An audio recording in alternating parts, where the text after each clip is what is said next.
दोस्तों आज की इस वीडियो में हम लोग एक प्रैक्टिकल मीटर ब्रिज को समझना चाहते हैं कि ये क्या होता है और ये कैसे काम करता है। तो पहली चीज तो मैं बता दूं कि मीटर ब्रिज जो है वो रेजिस्टेंस नापने के काम आता है और ये व्हीट स्टोन ब्रिज के प्रिंसिपल पे काम करता है। तो अगर आपने व्हीट स्टोन ब्रिज वाली वीडियो नहीं देखी है तो मेरी रिक्वेस्ट है कि प्लीज जाके पहले वो देख लो ताकि आपको यहाँ तकलीफ ना हो। देखिए व्हीट स्टोन ब्रिज कुछ इस तरीके से दिखता है। ये बीच वाला हिस्सा व्हीट स्टोन ब्रिज है। इसमें हमें करना ये है कि R1/R2 = R3/R4 ये सिचुएशन होती है। यहाँ हम R1 की जगह एक वायर का टुकड़ा रखेंगे और R1 की वैल्यू निकालेंगे। R1 = R3/R4 × R2। तो देखिए मीटर ब्रिज का डायग्राम कुछ इस तरीके से बनता है। ये मीटर ब्रिज का इक्विपमेंट है। इसका डायग्राम ऐसे बनेगा। तो पहले समझ लीजिए कि यहाँ पे एक वुडन प्लैंक है, यानी कि एक लकड़ी का टुकड़ा है जिसके ऊपर स्ट्रिप्स लगी हुई हैं, कंडक्टर स्ट्रिप्स। अभी किसी मेटल की हो सकती है, मेनली ब्रास की होती है ये। और इनके बीच में ये गैप आपको नजर आ रहे होंगे। इन गैप्स के बीच में रेजिस्टेंस लगता है। यहाँ पे R1 रेजिस्टेंस लगा हुआ है जो कि अननोन है, और यहाँ पर लगा हुआ है रेजिस्टेंस बॉक्स, और यहाँ पर एक स्केल लगी हुई है जो कि 100 सेंटीमीटर की होती है। और इस स्केल के पास एक वायर लगी हुई है जिसको हम रेजिस्टेंस वायर कहते हैं, जिस पर R3 और R4 की वैल्यू होती है। कैसे होती है वो भी समझ में आ जाएगा। अभी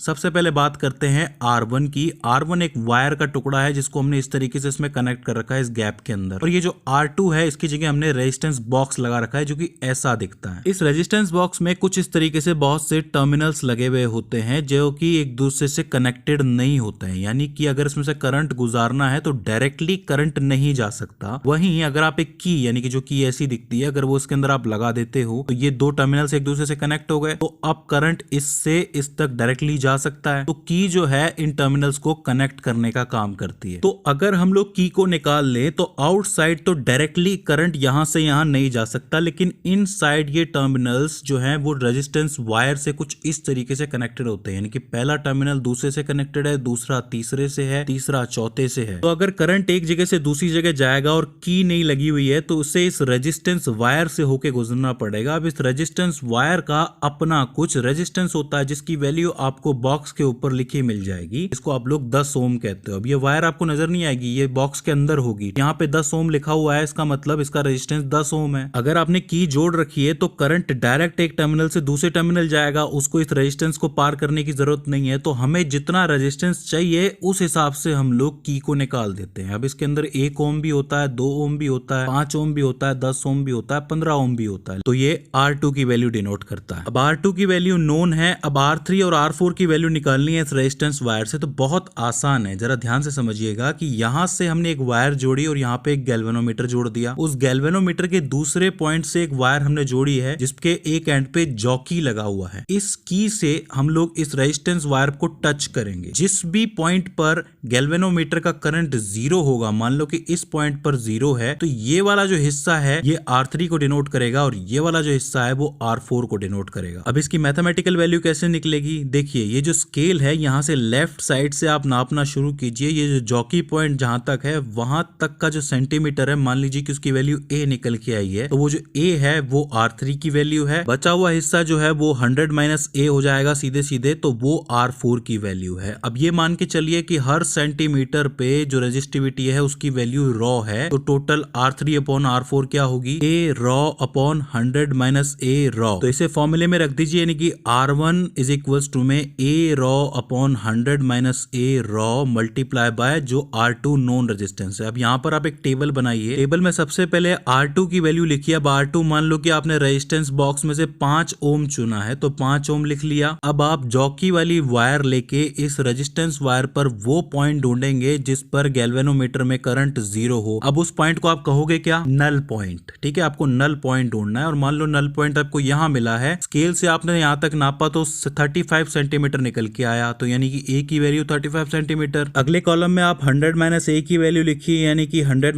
- 35 तो 65 सेंटीमीटर निकल के आएगी। और इसके अगले कॉलम में आप फॉर्मूला लिखोगे, यानी कि R1 = में रॉ से रॉ तो कैंसिल आउट हो गई, A/100 - A multiply by R2। A की वैल्यू 35 है अपॉन 65 मल्टीप्लाई बाय 5 क्या लिया है हम लोगों ने? रेजिस्टेंस बॉक्स का रेजिस्टेंस। तो यहाँ पे ये जब कैलकुलेट करोगे तो 2.6 ओम के आसपास वैल्यू निकल के आएगी। अब दूसरे में आप इस रेजिस्टेंस बॉक्स का रेजिस्टेंस चेंज कर सकते हो, यानी कि आप कम भी कर सकते हो, ज्यादा भी कर सकते हो। मान लो कि मैं 4 ओम कर देता हूँ 5 ओम से। इस बार जो जॉकी है वो 30 सेंटीमीटर पे निकला है, यानी कि यहाँ कहीं नल पॉइंट हमें मिला है। तो A की वैल्यू 30 सेंटीमीटर, 100 - A की वैल्यू वैल्यू 70 सेंटीमीटर फॉर्मूला में रख दीजिए और जब कैलकुलेट करेंगे तो 1.71 ओम के आसपास निकलेगा। इस तरीके से अलग अलग R2 पर अलग अलग रेजिस्टेंस की वैल्यू निकलेगी और फिर उसका एवरेज निकलेगा। अब वो जो एवरेज वैल्यू है वही इस वायर का रेजिस्टेंस होगा। अब अगर मैं आपसे पूछूं कि ये व्हीटस्टोन ब्रिज के प्रिंसिपल को फॉलो करता है तो इसे मीटर ब्रिज क्यों कहा जाता है, तो आपका क्या जवाब होगा? वेल, बहुत कॉमन सेंस वाली बात है कि इसके अंदर जो रेजिस्टेंस वायर लगी हुई है ये 100 सेंटीमीटर की है और 100 सेंटीमीटर का मतलब 1 मीटर, इसलिए इसको मीटर ब्रिज कहा जाता है। अब देखिए इसके साथ एक प्रॉब्लम भी है। प्रॉब्लम ये है कि ये एक्सपेरिमेंट मेनली अगस्त सितंबर के टाइम पे जो है स्कूल वाले करवाते हैं, लेकिन बच्चे ध्यान नहीं देते हैं। कोई एक बच्चा बड़ी मेहनत से रीडिंग निकालता है इसकी और यही रीडिंग हम लोग एग्जामिनर को चिपका देते हैं, यानी कि एक्सटर्नल को चिपका देते हैं। लेकिन एक्सटर्नल जब आता है उस टाइम पे सर्दियों का सीजन होता है, यानी कि टेम्परेचर थोड़ा चेंज हो जाता है और टेम्परेचर चेंज होने की वजह से रेजिस्टेंस के अंदर वेरिएशंस आ सकती हैं, यानी कि आपकी जो गर्मियों की रीडिंग है हो सकता है सर्दियों में ना चले। हालांकि एग्जामिनर इस चीज पे ध्यान नहीं देता क्योंकि